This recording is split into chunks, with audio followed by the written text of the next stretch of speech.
পরিবেশের বায়ু ফিল্টারের মাধ্যমে কম্প্রেসারে পাঠানো হয়। ফিল্টার বায়ুতে উপস্থিত ধূলিকণা অপসারণে সাহায্য করে। কম্প্রেসারে সাধারণত দুই ধরনের ব্লেড থাকে, রোটারি বা ঘূর্ণনশীল ব্লেড এবং স্টেশনারি বা স্থির ব্লেড। কম্প্রেসারে ঘূর্ণনশীল ব্লেডগুলি স্থির ব্লেডের মধ্যে বাতাস পাঠিয়ে বাতাসের চাপ বাড়ায়। এইভাবে কম্প্রেসারের আউটপুটে উচ্চ চাপযুক্ত বাতাস পাওয়া যায়। রিজেনারেটর একটি যন্ত্র যা টারবাইনের নিষ্কাশিত গ্যাস অর্থাৎ এক্সহস্ট গ্যাস থেকে তাপ পুনরুদ্ধার করে। টারবাইন থেকে এক্সহস্ট গ্যাস সরাসরি বাইরে না পাঠিয়ে একে রিজেনারেটরের মধ্যে দিয়ে পরিবেশে বার করে দেওয়া হয়। রিজেনারেটরে অসংখ্য টিউব নিয়ে গঠিত।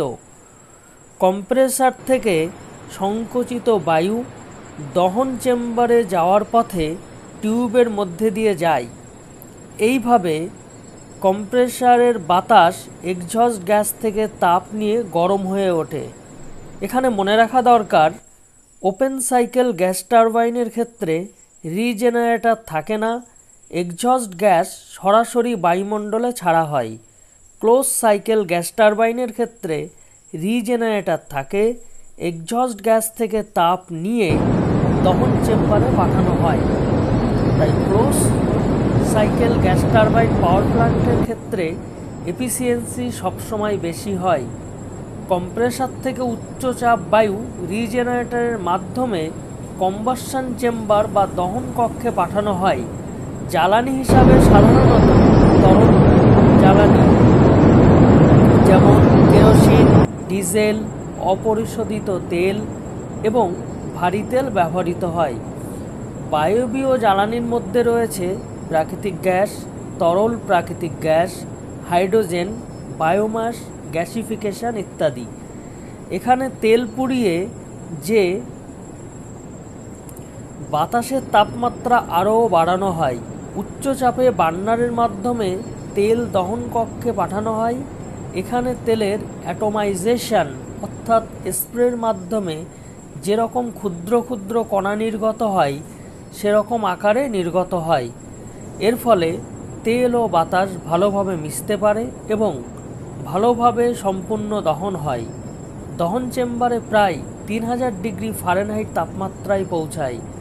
দহন গ্যাসগুলি উপযুক্তভাবে ঠান্ডা করে 1300 ডিগ্রি ফারেনহাইট থেকে 1500 ডিগ্রি ফারেনহাইট তাপমাত্রায় আনা হয়। এরপর একে গ্যাস টারবাইনে পাঠানো হয়। এখন প্রশ্ন হলো, টারবাইনে 1300 ডিগ্রি ফারেনহাইট থেকে 1500 ডিগ্রি ফারেনহাইটে পাঠানো হয়, তবে তাপমাত্রা 3000 ডিগ্রি ফারেনহাইট করা হয় কেন? আপনারা কমেন্টের মাধ্যমে এই উত্তরটা জানলে লিখবেন। উচ্চ তাপমাত্রা ও চাপের গ্যাসের মিশ্রণকে টারবাইনে পাঠানো হয়। এর ফলে টারবাইনের ব্লেডগুলিকে ঘোরায় এবং মেকানিক্যাল এনার্জিতে পরিণত করে। টারবাইন থেকে নিষ্কাশিত গ্যাস অর্থাৎ এক্সহস্ট গ্যাসের তাপমাত্রা প্রায় 900 ডিগ্রি ফারেনহাইট থাকে। বায়ুমণ্ডলীয় চাপে উত্তপ্ত বাতাস সাধারণত তাপকে মেকানিক্যাল এনার্জিতে পরিণত করতে পারে না। টারবাইনের সঙ্গে অল্টারনেটর যুক্ত থাকে যা মেকানিক্যাল এনার্জি থেকে ইলেকট্রিক্যাল এনার্জিতে পরিণত করে। এরপর স্টেপ আপ ট্রান্সফরমারের মাধ্যমে ট্রান্সমিশন লাইনে পাঠানো হয়। বর্তমানে কম্বাইন্ড সাইকেল পাওয়ার প্ল্যান্ট ব্যবহারের মাধ্যমে বেশি ইলেকট্রিসিটি তৈরি করা হয়। এক্ষেত্রে এক্সহস্ট গ্যাসকে বয়লারের মাধ্যমে পাঠিয়ে জলকে স্টিমে পরিণত করা হয়। স্টিম টারবাইনের মাধ্যমে বিদ্যুৎ উৎপাদন করা হয়। এখানে গ্যাস টারবাইন এবং স্টিম টারবাইন দুই জায়গা থেকে ইলেকট্রিসিটি জেনারেট করা হয়।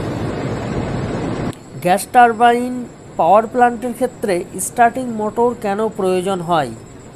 তার কারণ হলো, যেহেতু শুরুতে টারবাইন ঘোরে না, তাই কম্প্রেসার চালানোর জন্য শুরুতে স্টার্টিং মোটর দরকার হয়। একবার সিস্টেম চালু হয়ে গেলে স্টার্টিং মোটর বন্ধ করে দেওয়া হয়, তখন টারবাইনের মাধ্যমে কম্প্রেসার চালানো হয়। কম্প্রেসার, গ্যাস টারবাইন, অল্টারনেটর একই শ্যাফটে রাখা হয় কেন? কম্প্রেসার, গ্যাস টারবাইন, অল্টারনেটর এদের প্রত্যেকের ঘোরানোর দরকার, অর্থাৎ মেকানিক্যাল এনার্জি দরকার। তাই গ্যাস টারবাইনের মেকানিক্যাল এনার্জির একটা অংশ অল্টারনেটর ঘুরিয়ে বিদ্যুৎ উৎপাদন করা হয় এবং বাকিটা কম্প্রেসারকে ঘুরিয়ে বাতাস সংকুচিত করা হয়, তাই একই শ্যাফটে রাখা হয়। কমেন্টের মাধ্যমে পশ্চিমবঙ্গের কিছু গ্যাস টারবাইন পাওয়ার প্ল্যান্টের নাম লিখুন। ধন্যবাদ।